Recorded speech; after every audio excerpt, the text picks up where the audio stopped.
Main thing with simplification is that there must be something to cancel both the numerator and the denominator. So I'm going to factorise both top and bottom. Now I recommend that you always start with the denominator or the easier looking expression, and that will give you a clue as to how to factorise the other part of the fraction, whether it's the numerator or denominator. So I'm looking at 4x squared minus 9 because it looks simpler. And that looks to me like a difference of two squares. 4 and 9 are both square numbers, and I've got a square. So yeah, that looks definitely like difference of two squares. So I'm going to factorise that, and that goes into, of course, 2x plus 3 times by 2x minus 3. And that's given me a massive clue as to how to factorise the top of this fraction, because if it's going to simplify, and that's what they want us to do, then there must be something that cancels. Okay, so I know that the numerator must have a 2x and a 3 in a bracket above it, otherwise nothing to cancel. So that's going to help me factorise 10x squared plus 23x plus 12, and I'll show you why.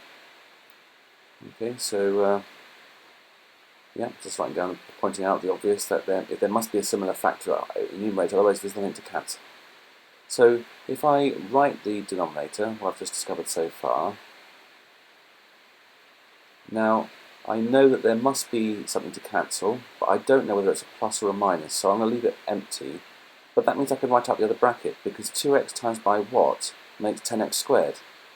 Well, it has to be 5x, isn't it? So I can write in the 5x there, and 3 times by what is going to make 12? Yeah, it's going to have to be 4.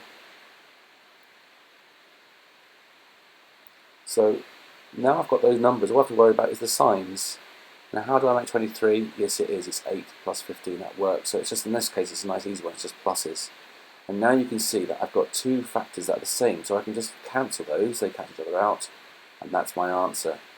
Now a very common error that people make is that they go on and they cancel out x's, which you just can't do. So that is the answer. You cancel the factor top and bottom, and that's the answer. Okay, so please, please, please do not cancel anything else.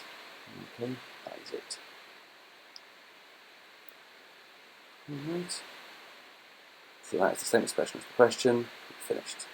Right, let's have a look at the examiner's report. And he says, or she says, what? Yeah. It was frustrating to see students who got the correct answer then incorrectly cancel an x from top and bottom. Yeah, that's right. That's a very common error. And you can see we got the right answer.